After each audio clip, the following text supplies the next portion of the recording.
Hey there, everybody. John Michaelides here. It is Monday, July 6th, day 97 of my 120-day pre-foreclosure investing challenge using Nathan Jurix's short sales riches system. Got off the phone not too long ago with one of my real estate agents that I'm working with. 40 minutes on the phone explaining why exactly we need to have the clauses in our agreements, B2C contracts that we have to have.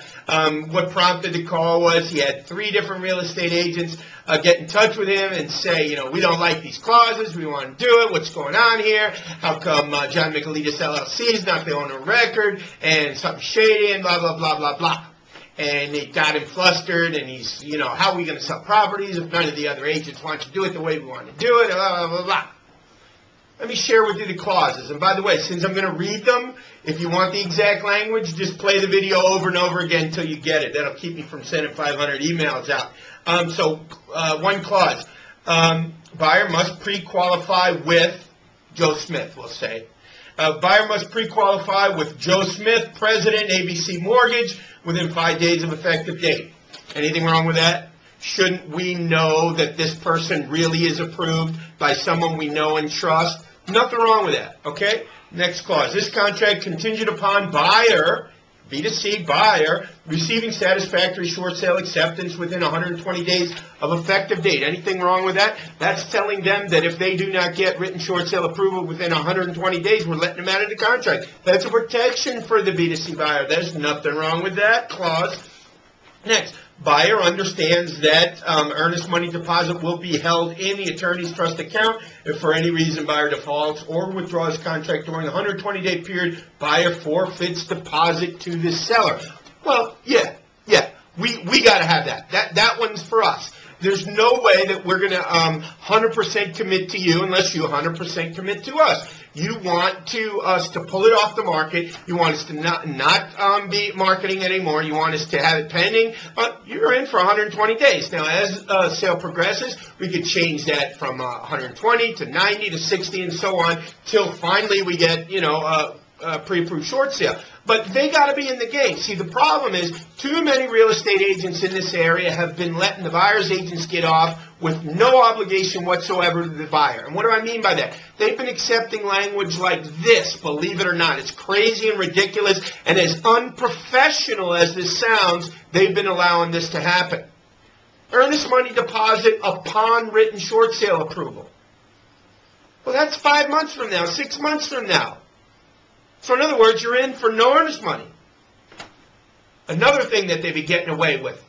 Inspection period to begin upon written short sale approval. That's 4 months from now, 5 months from now, 6 months from now. So in other words, you're not even going to do the inspection for 6 months. So we're going to lock this off the market. You're going to have no skin in the game in terms of money, and you're not even going to do the inspection for 4 months. And we don't really know if you want to buy this property. That's what they'd be getting away with. Of course they don't like this language. They're going to have to actually obligate themselves to do something.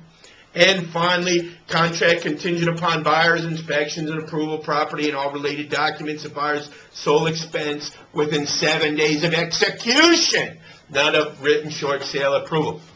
And lastly, they don't like the fact that the party that they've got to make the contract out to is John Michaelides LLC and not the owner of record as listed in the tax rolls.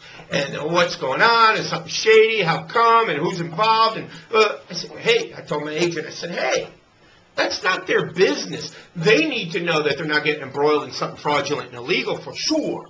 So what you need to let them know is John Michaelides has been given the authority by the owner of this property to transact with respect to this property. It's all legal and above board. If you have any questions, here's the attorney that you can call to check that out. That's it. We're not under any obligation to disclose the nitty-gritty detail between myself and the seller. It's not their business. They need to know that it's legitimate what's going on. They can ask the attorney if it is. That doesn't mean disclosing all of our personal business. That's not required. And they need to know that the property is something their buyer wants, and then it's the price that the property wants to pay. That's it. So understand that you will get grief as you're doing B2C transactions from outside real estate agents that, number one, don't understand what they're doing.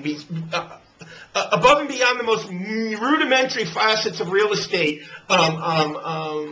negotiating and deal doing, they don't understand. So that's a big thing. Another thing is them not sticking to what the purpose at hand is, to find their client a property that their client wants to pay for. Not to get involved in what our business is with the seller. And finally, if they don't want to commit to it now, tough.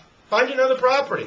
We are not pulling this property off the market. We're not committing to you unless you're committing to us. End of story. Okay, that's it. Have a fantastic day, and I'll talk to you tomorrow. Bye-bye.